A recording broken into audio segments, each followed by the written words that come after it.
Unit 2 प्रकरण 4 Aristotle इसवी सन पूर्व 384 ते इसवी सन पूर्व 322.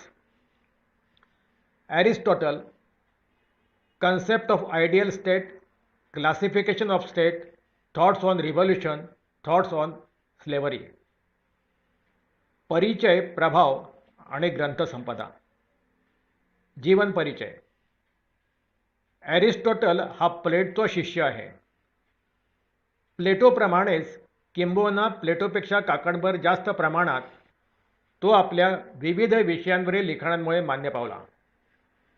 ॲरिस्टॉटलचा कार्यकाळ इसवी सन पूर्व 384 ते इसवी सन पूर्व 322 हा आहे. ॲरिस्टॉटलचा जन्म ग्रीस देशातील स्टॅगिरा या गावी झाला. त्याचे वडील निकोमास हे मॅसिडोनियाच्या राजदरबारामध्ये राज्यवैद्य होते. त्यामुळे ॲरिस्टॉटलचे जीवन सुखी आणि समाधानी होते.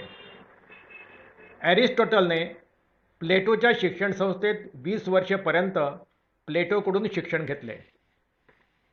इसवी सन पूर्व 347 वर्षी त्याने अकॅडमी सोडली आणि सतत 12 वर्षे जगप्रवास करून विविध देशात भ्रमण करून विविध अनुभव घेतले.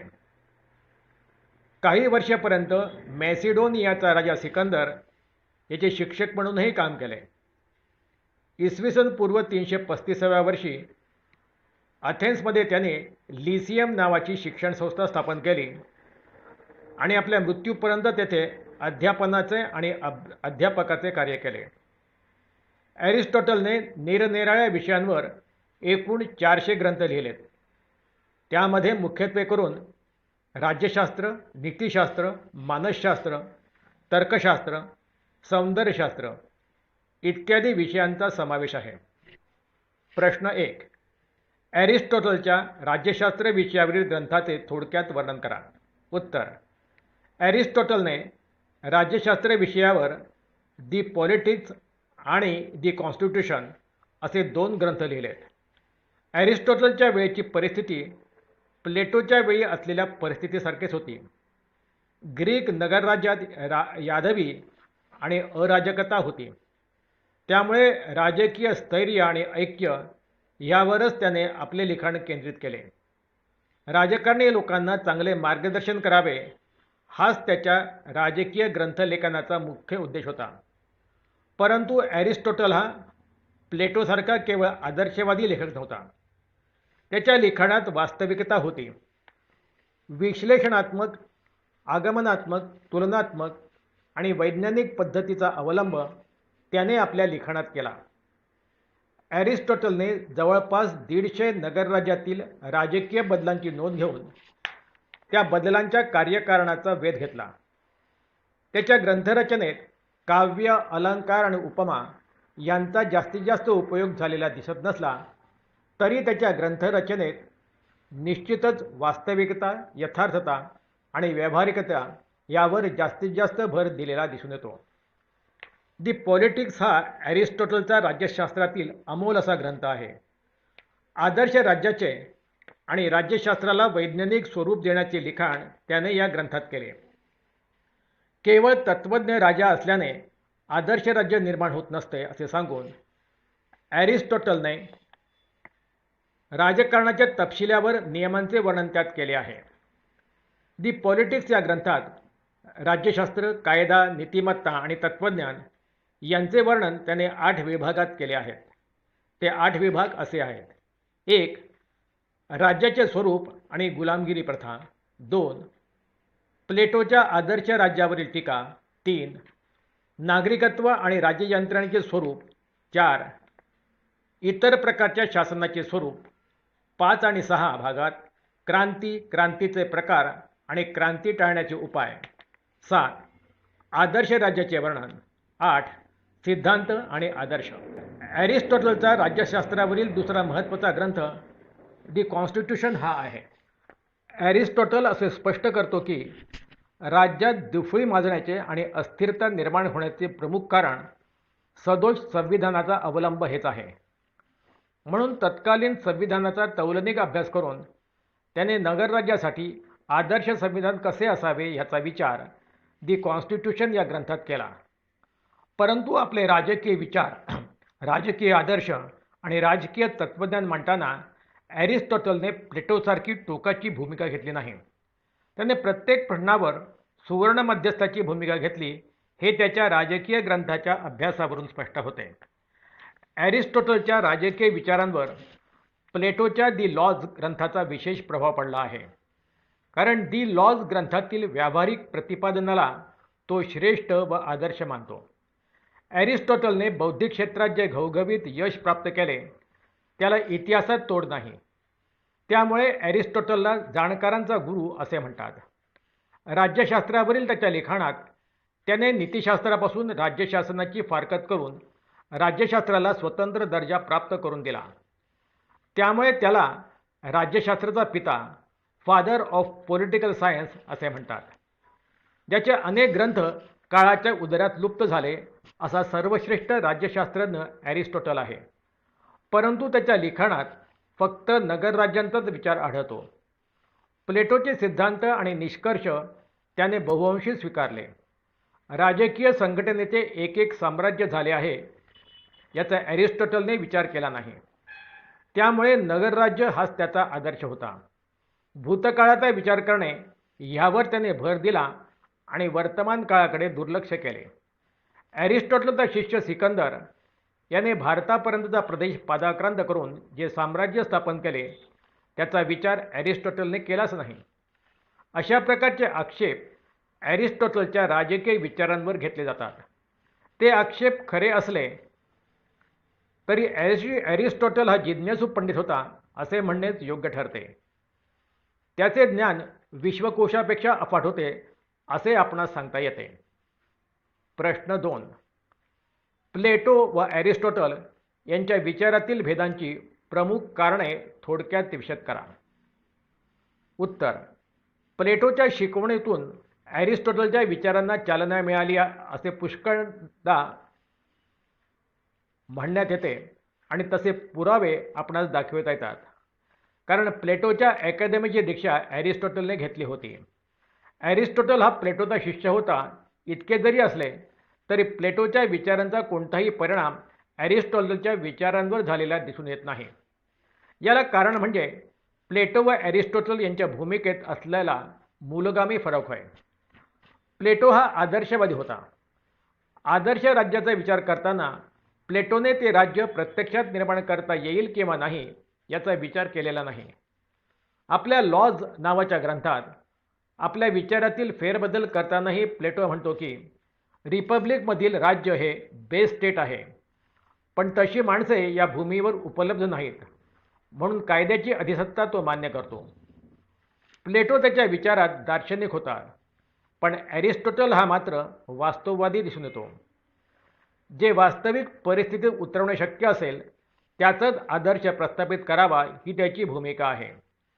राजकीय संस्थेचे स्वरूप त्याने वस्तुस्थितीला धरून व समाजाला अकलनीय असेच दाखविले आहे. दुसरी महत्त्वाची गोष्ट म्हणजे प्लेटोचा विचार हा सुधारणावादी आहे. तत्कालीन ग्रीक राज्यव्यवस्थेतील सावळा गोंधळ लक्षात घेऊन प्लेटोने राज्याचा आदर्श प्रस्थापित केला. त्यात पुराणमतवादी विचाराला कुठेही थारा नाही. ॲरिस्टॉटल हा पुराणमतवादी होता. त्याला प्लेटोचा सुधारणावाद मान्य नव्हता, म्हणूनच त्याने प्लेटोच्या साम्यवादावर टीका केलेली दिसून येते. प्लेटोच्या व ॲरिस्टॉटलच्या विचारातील मूलगामी फरक म्हणजे प्लेटोची विचार पद्धती ही निगमनात्मक असून ॲरिस्टॉटलची विचारप्रणाली ही उदगमात्मक होती. या वैचारिक भूमिकेच्या फरकामुळे प्लेटोचे निष्कर्ष हे ॲरिस्टॉटलच्या वाचनाहून वेगळे निघणे स्वाभाविकच होते. प्लेटोने राज्यशास्त्राचा विचार हा स्वतंत्र केला नसून तो अध्यात्मशास्त्राचाच एक भाग मानला आहे. त्यात धर्म, नीती यांची भेसळ झालेली दिसून येते.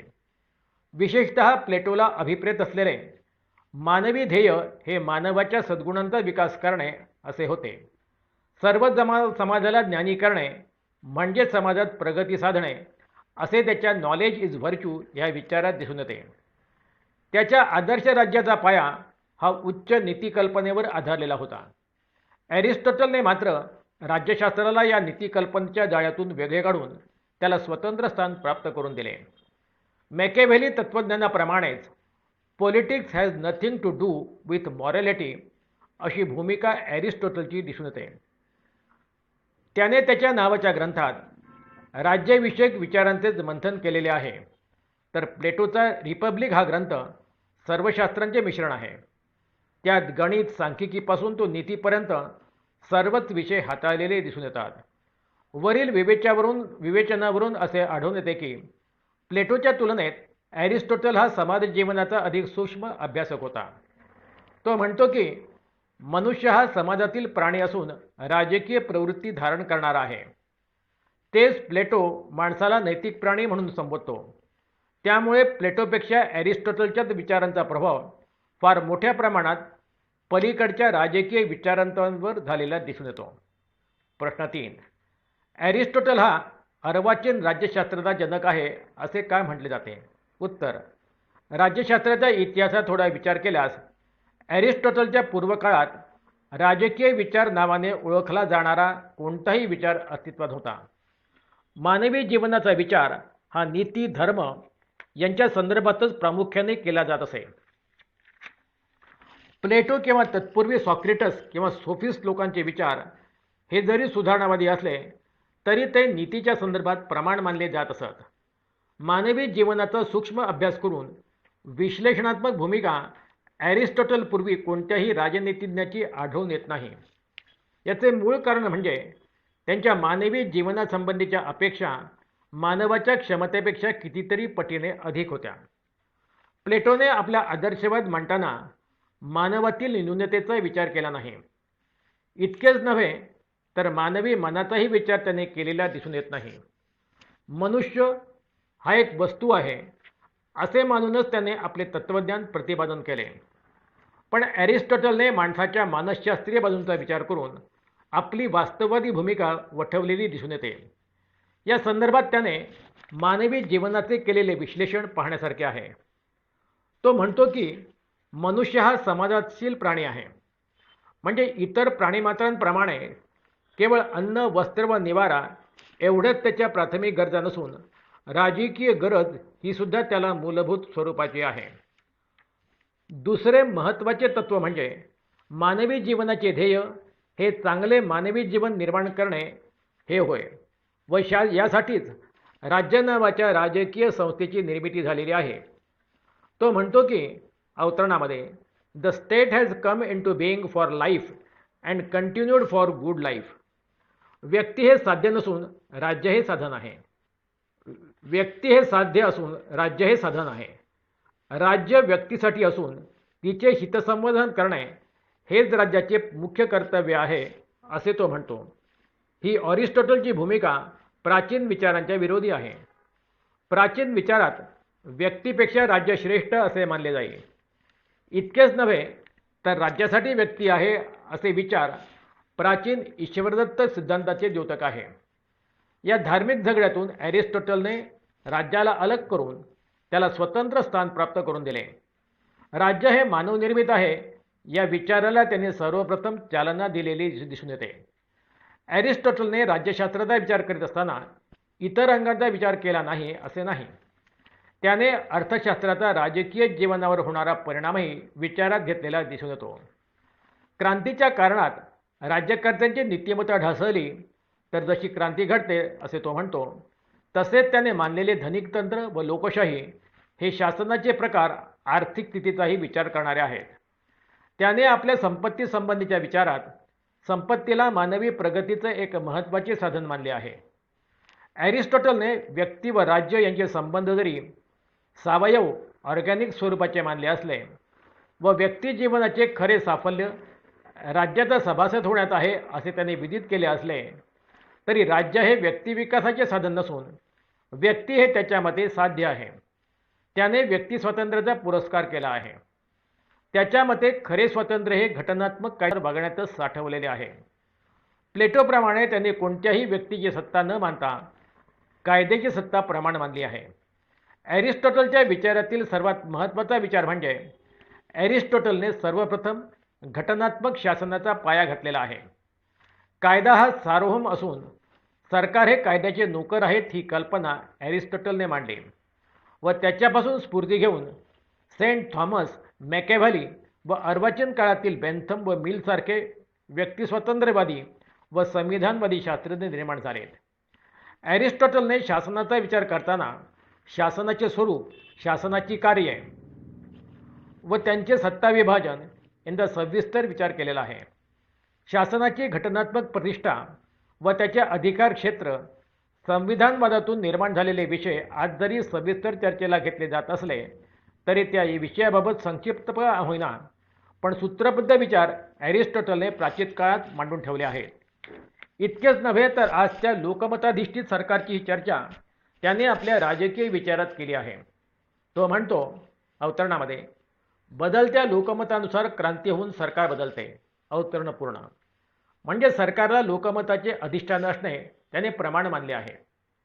एकंदरीने विचार करता ॲरिस्टॉटलने मांडलेले राजकीय विचार हे प्राचीन ग्रीक काळातील विचारांच्या तुलनेत अगदी अर्वाचीन स्वरूपाचे, नव्या विचारांना चालना देणारे, अनेक मध्ययुगीन व अर्वाचीन तत्त्ववेत्यांना स्फूर्तिदायक ठरले आहे.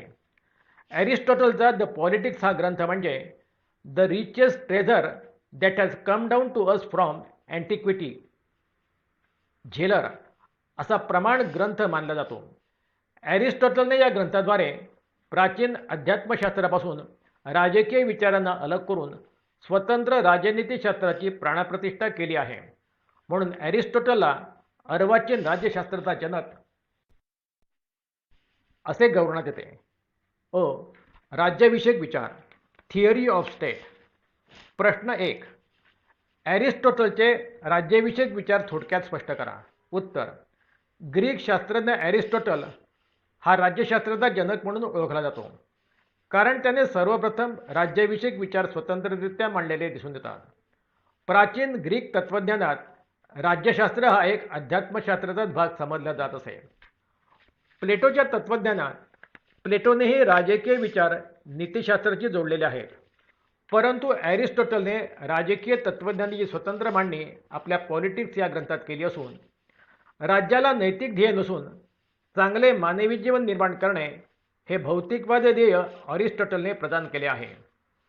राज्य या संस्थेचे स्वरूप, कार्य, मानवी जीवनातील महत्त्व हे अत्यंत स्पष्टपणे ॲरिस्टॉटलने प्रतिपादन केले असून तो म्हणतो की अवतरणामध्ये मानवी जीवनाची पूर्णता केवळ राज्याचा सभासद होण्यातच आहे. अवतरण पूर्ण. Man finds true meaning and significance of his life only through the membership of the state.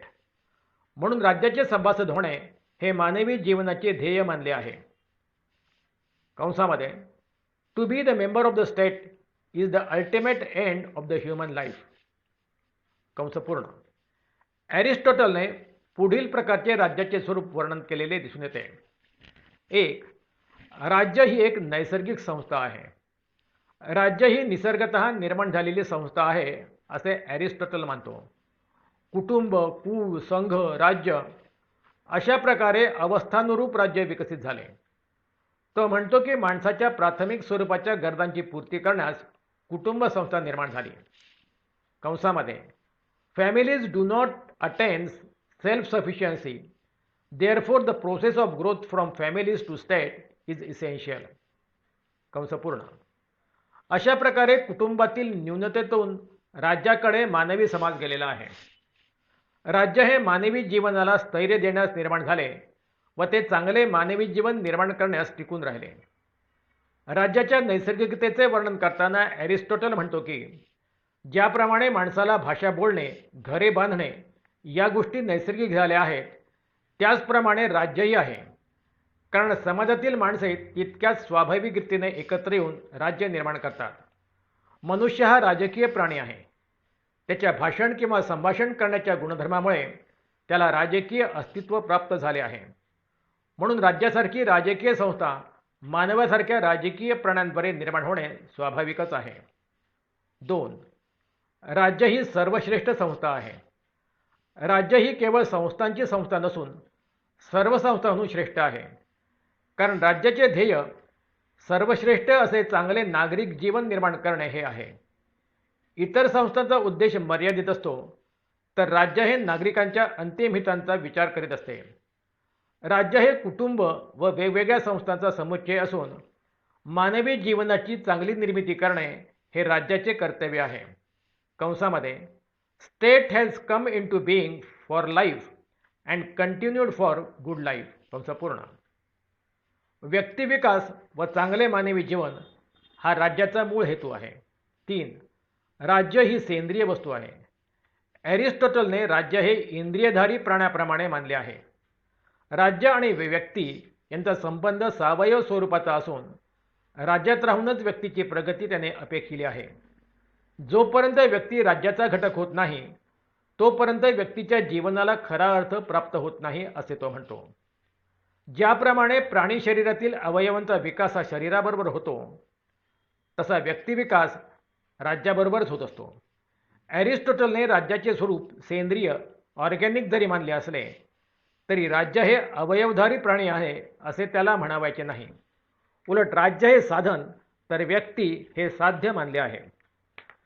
राज्याच्या उत्क्रांतवादी सिद्धांतावर त्याचा विश्वास असून नगर राज्य हा उत्क्रांतीतील उत्कृष्ट राज्याचा प्रकार त्याने मानला आहे. ॲरिस्टॉटलचा समकालीन अलेक्झांडर द ग्रेट याची विश्वसाम्राज्यवादी कल्पना त्याला मान्य नाही. 4. राज्याचे विविध प्रकार. ॲरिस्टॉटलने राज्याचे विविध प्रकार 1. शासकांची संख्या आणि 2. शासनाचा हेतू यावरून पाडले आहेत. त्याचे वर्गीकरण खालीलप्रमाणे देता येईल. इथे एक तक्ता आहे, त्यामध्ये 3 स्तंभ आहे. पहिला स्तंभ आहे शासकाची संख्या, दुसरा स्तंभ आहे शुद्ध हेतू आणि तिसरा स्तंभ आहे अशुद्ध हेतू. 1. शासकाची संख्या एक व्यक्ती, शुद्ध हेतू राजतंत्र, अशुद्ध हेतू एकतंत्र. 2. शासकाची संख्या काही व्यक्ती, शुद्ध हेतू शिष्टतंत्र, अशुद्ध हेतू धनिकतंत्र. 3. शासकांची संख्या सर्व व्यक्ती, शुद्ध हेतू लोकतंत्र आणि अशुद्ध हेतू लोकशाही. वरील प्रकारात लोकशाही हा सर्वात विकृत व निकृष्ट प्रकार ॲरिस्टॉटलने मानला आहे. तसेच सर्वात चांगला प्रकार त्याने राजतंत्र मानला आहे. 5. शिक्षण देणे हे राज्याचे कार्य आहे. ॲरिस्टॉटलच्या मते चांगले मानवी जीवन जगण्यासाठी शिक्षण देण्याचे कार्य राज्य करते. त्याच्या मते अवतरणामध्ये state is the union of the families and villages in a perfect and self sufficient life by which we mean a happy and honourable life. अवतरण पूर्ण. राज्य हे सुखद व प्रतिष्ठेचे जीवन व्यक्तीसाठी निर्माण करते. म्हणून राज्याचे ध्येय फक्त संरक्षण देणे एवढेच मर्यादित नाही, तर व्यक्तीच्या सर्वांगीण उन्नतीचा प्रयत्न करणे हे राज्याचे ध्येय होय. प्रश्न 2. ॲरिस्टॉटलचे राज्यासंबंधीच्या विचारांचे विस्तृत विवेचन करा. उत्तर. ॲरिस्टॉटल हा व्यावहारिक आणि वास्तववादी राज्यशास्त्रज्ञ आहे. त्याने राज्यशास्त्राला नीतिशास्त्राच्या मगरमिठीतून स्वतंत्र केले, म्हणून त्याला राज्यशास्त्राचा जनक असे म्हणतात. राज्याचा उद्देश, राज्याची उत्पत्ती, राज्यक्रांती टाळण्याचे उपाय, राज्याचे वर्गीकरण, राज्याचे संविधान वगैरे संबंधीचे विचार त्याने शास्त्रीय पद्धतीने मांडले आहेत. त्याच्या या ग्रंथावरून त्याचे राज्यासंबंधीचे विचार पुढीलप्रमाणे सांगता येतात. 1. ॲरिस्टॉटलच्या मते राज्य ही स्वाभाविक संस्था आहे. ॲरिस्टॉटल असे स्पष्ट करतो की राज्य हे ईश्वर निर्मित नाही. राज्याची उत्पत्ती मानवी करारातून झालेली नाही. राज्याची उत्पत्ती विकासामधून झाली आहे. ॲरिस्टॉटल असे म्हणतो की अवतरणामध्ये मनुष्य हा निसर्गतःच एक समाजप्रिय प्राणी आहे. कंसामध्ये man by nature is a social animal. समाज करून राहणे हा त्याचा स्वभाव आहे, कारण समाजात राहिल्यानेच निसर्गतःच दुर्बल प्राणी संरक्षण करू शकतो. समाजात राहिल्याने त्याचा विकास झाला आणि विकास होत आहे. तो इतर प्राण्यांपेक्षा श्रेष्ठ प्राणी आहे, कारण मनुष्यालाच बुद्धीची देणगी ईश्वराने दिली आहे. या बुद्धीचा विकास समाजात राहिल्यानेच होतो. मनुष्य आणि समाजाचे नाते अतूट आहे. समाजाशिवाय मनुष्य ही कल्पनाच व्यर्थ आहे. मनुष्याच्या समाजप्रिय स्वभावाविषयी ॲरिस्टॉटल पुढे असे स्पष्ट करतो की समाजाशिवाय राहणारा मानव हा एकतर साक्षात ईश्वर असला पाहिजे किंवा हिंस्त्र पशु असला पाहिजे. कंसामध्ये a man living alone is either a god or a beast. कंसपूर्ण. मनुष्य हा ईश्वर नाही आणि हिंस्र पशुही नाही. या समाजातील आपले जीवन सुखी आणि समाधानी व्हावे याच हेतूने समाजाचा विकास म्हणून राज्य अस्तित्वात आले आहे आणि मनुष्याचे जीवन सुखी आणि समाधानी होईपर्यंत राज्य अस्तित्वात राहणार आहे. कोणत्याही काळात मनुष्य हा आपले जीवन पूर्णतः सुखी आणि समाधानी आहे असे स्पष्टोद्गार काढू शकत नाही, कारण त्याच्या सुखी व समाधानी जीवनाच्या अपेक्षा सतत वाढत असतात. म्हणून राज्यसंस्था ही कायम टिकणारी संस्था आहे. ॲरिस्टॉटल राज्याच्या उत्पत्तीसंबंधी असे स्पष्ट करतो की the state come into existence for the sake of good life and continues to be in existence for the sake of good life only.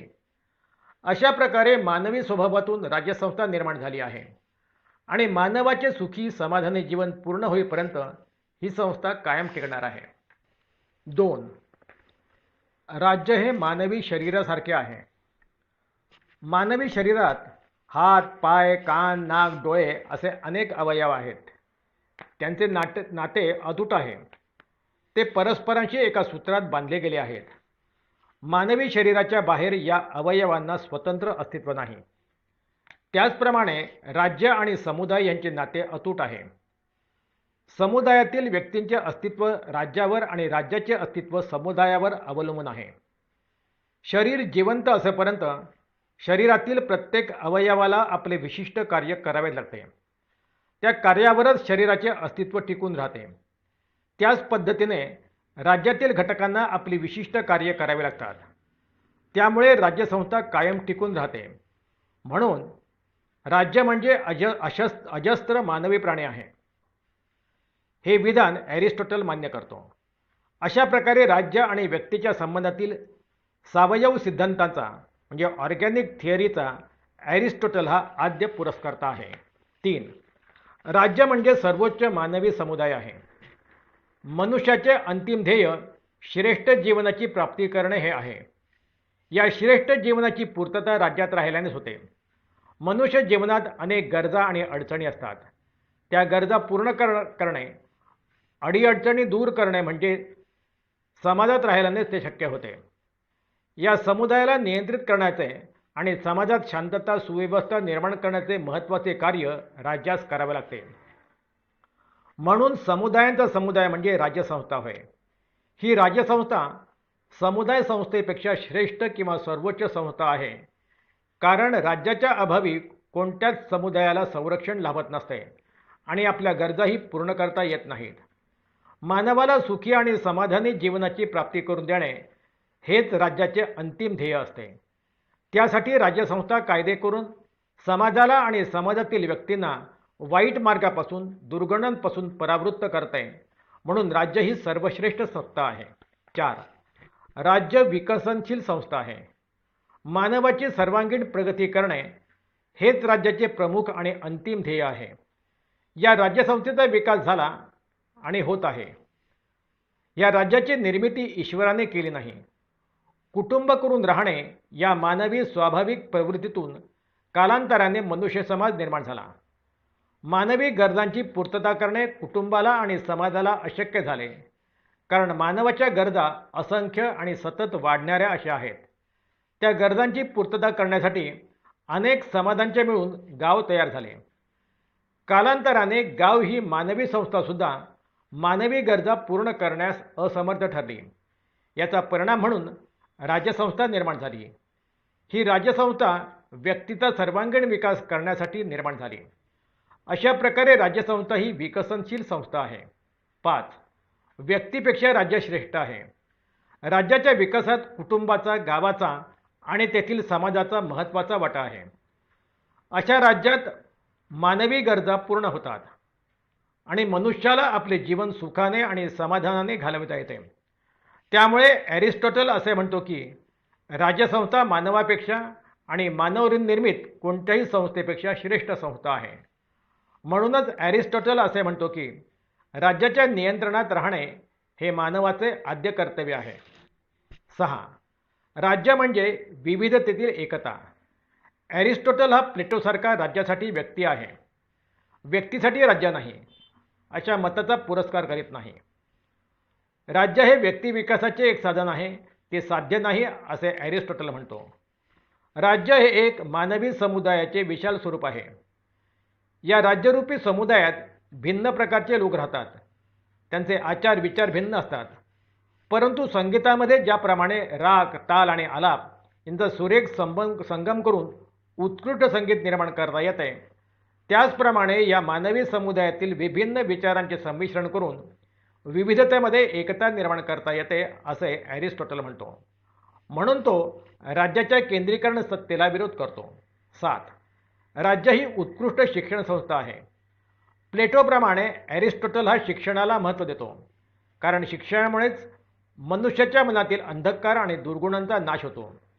शिक्षणाला नैतिक महत्त्व आहे, म्हणून प्लेटोप्रमाणेच ॲरिस्टॉटलनेही राज्य नियंत्रित शिक्षणाचा पुरस्कार केला आहे. शिक्षणामुळे शुद्ध चारित्र्याचे आणि कर्तव्यपालन करणारे नागरिक निर्माण होतात. राज्य नियंत्रित शिक्षण दिल्यामुळे चारित्र्यसंपन्न, कर्तव्यपरायण आणि पर्यायाने आदर्श नागरिक निर्माण होतील असे सांगून प्लेटोप्रमाणेच ॲरिस्टॉटलने राज्य नियंत्रित शिक्षणाची सूत्रबद्ध व्यवस्था सांगितली आहे. 8. कुटुंब नागरिक जीवनाची पाठशाळा आहे. प्लेटोच्या साम्यवादाने कुटुंब संस्था नष्ट केली, परंतु ॲरिस्टॉटलने राज्याचा पाया म्हणजे कुटुंब आहे असेच सांगितले. कारण कुटुंबात राहिल्याने निस्वार्थ प्रेम, सेवा, त्याग आणि आपुलकी निर्माण होते आणि हेच गुण आदर्श नागरिकांसाठी आवश्यक असतात. कुटुंबाचा विकास होऊन समाज व समाजाचा विकास होऊन राज्य निर्माण झाले असे सांगून ॲरिस्टॉटल हा कुटुंब संस्थेला नागरिक जीवनाची शाश्वत पाठशाळा म्हणतो. कुटुंबाचा विकास होऊन समाज व समाजाचा विकास होऊन राज्य निर्माण झाले असे सांगून ॲरिस्टॉटल हा कुटुंब संस्थेला नागरिक जीवनाची शाश्वत पाठशाळा संबोधतो. 9. खाजगी संपत्तीला महत्त्व. प्लेटोच्या साम्यवादाचा ॲरिस्टॉटलने संपत्ती स्वामित्व या आधारावरही विरोध केला. राज्याने व्यक्तीचे जीवन सुखी आणि समाधानी करावयाचे आहे हे तत्त्व ॲरिस्टॉटलने मान्य केले. असे सुखी आणि समाधानी जीवन हे व्यक्तिगत संपत्ती संचयाशिवाय निर्माण होऊ शकत नाही. खाजगी कुटुंबाचे आवश्यक अंग म्हणजे खाजगी संपत्ती होय. या संपत्तीशिवाय कुटुंबाच्या सुखी जीवनाची कल्पना करणे व्यर्थ आहे. म्हणूनच ॲरिस्टॉटलने आपल्या राज्यविषयक विचारात कुटुंब संस्थे इतकेच संपत्तीला महत्त्व दिले आहे. 10. कायद्याला महत्त्व. ॲरिस्टॉटलने राज्यामध्ये कायद्याचे श्रेष्ठत्व मान्य केले आहे. कायद्याच्या आधाराशिवाय राज्यात शांतता आणि सुव्यवस्था निर्माण होऊ शकत नाही आणि शांतता सुव्यवस्थेच्या अभावी मनुष्याचे जीवन सुखी समाधानी बनणार नाही असे सांगून ॲरिस्टॉटलने कायद्याचे राज्य निर्माण केले. कायद्याशिवाय राज्य म्हणजे अनागोंदी आणि अराजकता होय. अशा कायद्याच्या नियंत्रणात राज्यकर्त्यांनी राहणे आणि कायद्यानुसार शासनकारभार करणे. कायदा म्हणजे समाजहिताला पोषक असे नियम होत असे ॲरिस्टॉटल सांगतो. असे कायदे हे विवेकबुद्धीचे निर्णय आहेत. प्रश्न 3. ॲरिस्टॉटलच्या मते राज्याचे उद्दिष्ट कोणते? उत्तर 1. ॲरिस्टॉटलच्या मतानुसार राज्य ही एक नैसर्गिक व स्वाभाविक संस्था आहे. 2. मानवी गरजांच्या पूर्ततेसाठी कुटुंब आणि समाज या संस्था अकार्यक्षम ठरल्यामुळे मनुष्याच्या सुखी व समाधानी जीवनासाठी राज्यसंस्था निर्माण झाली. 3. राज्यसंस्थेचा उद्देश मानवी जीवनाचा सर्वांगीण विकास करणे आणि मनुष्याला सुखी आणि समाधानी करणे हा आहे. 4. मानव हा विवेकशील प्राणी आहे. उचित अनुचित, योग्य अयोग्य, न्याय अन्याय यांचा विचार करण्याची क्षमता मानवात आहे. मानवाकडून अनुचित, अयोग्य आणि अन्यायकारक कृती घडू नये, त्याच्या या दृष्ट प्रवृत्तीचा नायनाट करण्यासाठी राज्यसंस्थेची निर्मिती मानवी विवेकातून झाली. 5. म्हणून मनुष्यामध्ये जे सद्गुण आहेत त्यांचा विकास करणे हे राज्याचे उद्दिष्ट आहे. 6. व्यक्तीने अमुक गोष्ट अथवा कृती करू नये असे सांगणे आणि अपराधाला शिक्षा देणे एवढाच मर्यादित उद्देश राज्यसंस्थेचा नाही. 7. राज्यसंस्थेने विधायक कार्य करून व्यक्तीचा सामाजिक, नैतिक, बौद्धिक विकास करणे हे राज्याचे अंतिम उद्दिष्ट आहे, कारण राज्यसंस्थेला नैतिक अधिष्ठान आहे. 8. इतर समुदायांपेक्षा राज्याचा उद्देश जास्त व्यापक आहे, कारण राज्यातील इतर समुदायांचे अस्तित्व राज्यावर अवलंबून आहे. म्हणून 9. मानवी संस्थांचे विवेकबुद्धीने नियमन आणि नियंत्रण करणे हे राज्याचे ध्येय आहे. 10. स्वभाव, सवय आणि विवेक संपन्न करणारे शिक्षण देणे हा राज्याचा उद्देश आहे. प्रश्न 4. ॲरिस्टॉटलच्या आदर्श राज्याची वैशिष्ट्ये सांगा व परीक्षण करा. उत्तर 1. संविधान. ॲरिस्टॉटल राज्य आणि राज्यघटना यात भेद करत नाही. राज्यघटना बदलली म्हणजे राज्य बदलते असे ॲरिस्टॉटल सांगतो.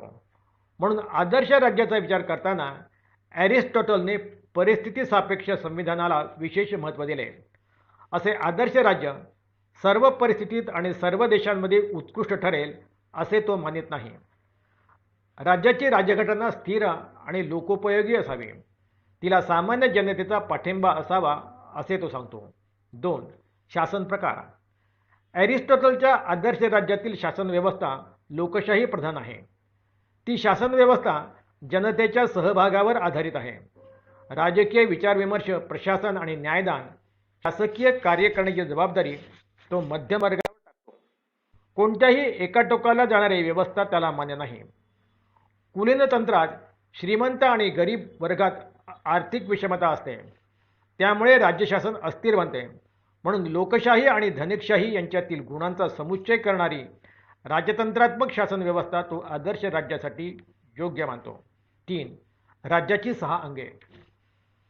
राज्यासाठी पुढील 6 घटक तो आवश्यक मानतो. 1. अन्न. 2. कला कौशल्य. 3. हत्यारे. 4. संपत्ती. 5. धर्मोपासना आणि 6. लोकहिताचा निर्णय. त्यांची जबाबदारी पार पाडणे ही अनुक्रमे शेतकरी, हस्तव्यावसायिक, सैनिक, धनिक वर्ग, धर्मोपदेशक, राजकारणी व न्यायाधीशांची आहे असे तो सांगतो. यापैकी पहिल्या 2 वर्गातील लोकांना तो नागरिक समजत नाही. इतर वर्गातील लोकांना नागरिक म्हणून ॲरिस्टॉटल त्यांच्यावर विशिष्ट कार्य सोपवतो. उदाहरणार्थ, तरुणांनी संरक्षणाचे, मध्यमवयीन नागरिकांनी शासनप्रणाचे चिंतन करण्याचे, वृद्धांनी पुरोहिताचे आणि राज्यकर्त्यांनी शासनाची कार्य करावीत. संपत्तीशिवाय व्यक्ती सद्गुणी बनू शकत नाही. म्हणून शासनकार्य आणि न्यायदान कार्य सधन नागरिकांनी करावे असे तो म्हणतो. अशा सामाजिक वर्गव्यवस्था असली तरी तेथे वर्गसंघर्ष नसावा. प्रत्येकाला स्वकर्तृत्वानुसार दुसऱ्या किंवा वरिष्ठ वर्गात जाता येईल आणि प्रत्येक वर्गातील व्यक्तीने दुसऱ्या वर्गातील व्यक्तीप्रती समान आदर ठेवावा असे ॲरिस्टॉटल म्हणतो. 4. भूप्रदेश. ॲरिस्टॉटलचे उत्कृष्ट आदर्श राज्य हे सर्व दृष्टीने मध्यम प्रतीचे राज्य आहे. त्यामुळे राज्याचा भूप्रदेशसुद्धा मध्यम प्रतीचा असावा असे सांगून ॲरिस्टॉटल राज्याचा भूप्रदेश फार मोठा किंवा अतिशय लहान नसावा असे स्पष्ट करतो. कारण मोठ्या प्रदेशांचे संरक्षण करणे कठीण जाते आणि लहान भूप्रदेश असणाऱ्या राज्यात लोकांना जीवनोपयोगी वस्तूंचे उत्पादन करणे कठीण जाते. राज्याला नैसर्गिक आणि अभेद्य सीमा असाव्यात. राज्याचा भूप्रदेश समुद्र सपाटीपासून जवळ असल्यास चाचेगिरीचा जास्त धोका असतो आणि समुद्रापासून फार दूर असणाऱ्या प्रदेशात दळणवळण करणे कठीण असते. म्हणून राज्याचा भूप्रदेश समुद्र सपाटीपासून अति जवळ आणि अति दूर नसावा असे तो स्पष्ट करतो. भूप्रदेशातील जमीन जास्त सुपीक असल्यास कमी श्रमात जास्त उत्पादन झाल्याने लोक आळशी बनतात आणि नापीक भूप्रदेश असल्यास जास्त परिश्रम करूनही उदरनिर्वाहिता इतके धान्योत्पादन न झाल्याने लोक तिरस्कार वृत्तीचे बनतात. म्हणून राज्यातील जमीन मध्यम प्रतीची म्हणजे जास्त सुपीक आणि जास्त नापीक नसावी असे ॲरिस्टॉटल सांगतो. जमिनीप्रमाणेच ॲरिस्टॉटल राज्यातील हवामानालाही महत्त्व देतो. अति उष्ण आणि अति थंड हवामान मानवी प्रकृतीला आणि धान्योत्पादनाला घातक असते. म्हणून तो समशीतोष्ण हवामानाचा पुरस्कार आदर्श राज्यासाठी करतो. 5. लोकसंख्या. राज्याची लोकसंख्या अधिक प्रमाणात असल्यास संविधानिक शासक अशक्य होते आणि लोकांच्या वस्तीचा आणि उदरनिर्वाहाचा प्रश्न राज्याला सतत भेडसावतो. लोकसंख्या अतिशय कमी असल्यास राज्य स्वयंपूर्ण होऊ शकत नाही, स्वप्रदेशाचे संरक्षण करू शकत नाही. त्यामुळे परकीय आक्रमणाचा धोका वाढतो. म्हणून राज्याची लोकसंख्या मर्यादित असावी. साधारणपणे ती 10,000 एवढी असावी आणि लोक परस्पर परिचित असावे असे तो सांगतो. राज्याची लोकसंख्या मर्यादित ठेवण्यावर त्याचा भर आहे. ती मर्यादित ठेवण्यासाठी राज्यसंस्थेने विवाह संबंधीचे कायदे करावे. पागल आणि अशक्त स्त्रीला संतती निर्मितीचा अधिकार देऊ नये असे तो स्पष्ट करतो. राज्याची जनता किती आहे यापेक्षा जनता कशी आहे याचा ॲरिस्टॉटलने विशेष विचार केला. राज्यातील लोक चारित्र्य संपन्न असणे, ते परस्पर परिचित असणे, बुद्धिमत्ता आणि शौर्य यांचे नागरिकात संतुलन असणे आणि राज्यात मध्यमवर्गीयांची संख्या सर्वाधिक असणे या गोष्टींना ॲरिस्टॉटल प्राधान्य देतो. 6.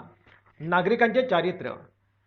ॲरिस्टॉटलचे असे मत आहे की शासन संस्थेची यशस्वीता नागरिकांच्या चारित्र्यावर अवलंबून असते. जोपर्यंत नागरिकांच्या अंगी उत्कृष्ट चारित्र्य असणार नाही तोपर्यंत कोणतीही राजकीय व्यवस्था उत्कृष्ट बनू शकत नाही. चैतन्य आणि बुद्धिमत्ता हे गुण आदर्श राज्यासाठी आवश्यक असतात. अशा गुणांनी युक्त असलेले नागरिक राज्याचा विकास करण्यास योग्य ठरतात.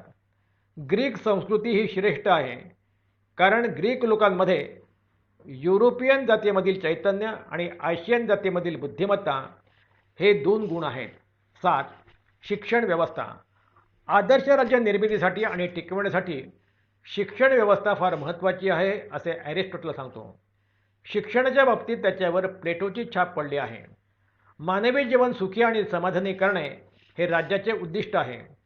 आदर्श नागरिक आदर्श राज्य निर्माण करतात आणि आदर्श नागरिकांची निर्मिती शिक्षणामुळेच होते.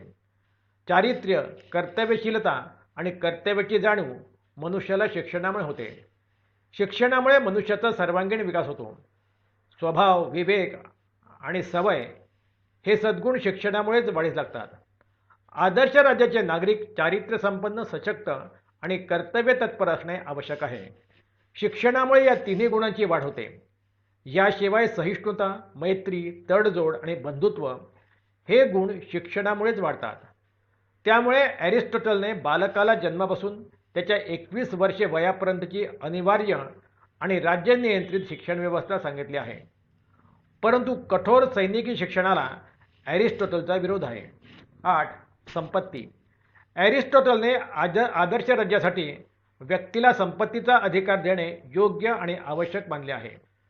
संपत्तीशिवाय मनुष्याचे जीवन सुखी आणि समाधानी होऊ शकत नाही असे सांगून ॲरिस्टॉटल संपत्तीचे न्याय्य वितरण मान्य करतो. संपत्तीच्या अत्याधिक संचयाला तो विरोध करतो. 9. सार्वभौम सत्ता. आधुनिक काळातील सार्वभौम संकल्पनेची जाणीव त्याला नव्हती. परंतु सर्वोच्च सत्ता निरंकुश नसावी, तिचा उपयोग स्वार्थासाठी करू नये असे तो सांगतो. शासनाची सर्वोच्च सत्ता मध्यमवर्गाच्या हाती असावी, त्यामुळे क्रांतीची शक्यता उद्भवत नाही असे ॲरिस्टॉटलचे मत आहे. 10. कायदा. कायदेशीर शासन हे त्याच्या आदर्श राज्याचे एक आणखी वैशिष्ट्य आहे. शासकांनी कायद्याच्या मर्यादेमध्ये राहून शासन कारभार करावा. शासनकर्ते हे कायद्याचे रक्षक आहेत. मनुष्य कितीही बुद्धिमान असला तरी तो कायद्यापेक्षा श्रेष्ठ नाही असे स्पष्ट करून ॲरिस्टॉटलने आदर्श राज्यात कायद्याचे श्रेष्ठत्व मान्य केले. 11. इतर वैशिष्ट्ये. आदर्श राज्यात एक पाणी, रस्ते आणि किल्ले यांची उत्तम व्यवस्था असावी. 2. बाह्य आक्रमणापासून राज्याच्या संरक्षणासाठी उत्कृष्ट संरक्षण व्यवस्था ठेवणे. 3. राज्यात लोकप्रिय सभा असणे. 4. त्या सभेच्या संमतीने शासकीय निर्णय घेणे अशा महत्त्वाच्या गोष्टी त्याने आदर्श राज्यासाठी आवश्यक मानल्या. आदर्श राज्याचे परीक्षण.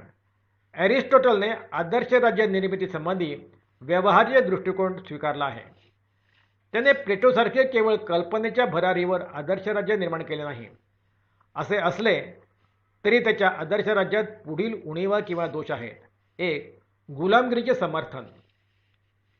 ॲरिस्टॉटलने आदर्श राज्यात गुलामगिरीचे खंडन न करता समर्थन केले आहे. 2. स्त्रियांना नागरिकत्व न देणे.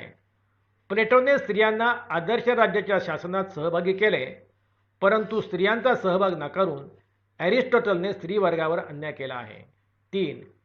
शेतकरी, शिल्पकार नागरिकत्वापासून वंचित. शेतकरी, शिल्पकार आणि स्त्रिया यांना नागरिकत्वापासून त्याने दूर ठेवले आहे. 4. सुवर्ण मध्य साधण्याचा प्रयत्न. ॲरिस्टॉटलने आदर्श राज्य हे दोन्ही टोकांमधील सुवर्णमध्य तत्वांवर आधारित आहे, त्यामुळे राज्याची महत्त्वाकांक्षा मर्यादित झाली आहे. 5. ग्रीक नगरराज्यापुरतेच मर्यादित. त्याचे आदर्श राज्य आहे म्हणून ॲरिस्टॉटलचे विचार राज्याच्या आदर्शापुरतेच मर्यादित आहे असे साबाईन म्हणतो. प्रकरण समाप्त.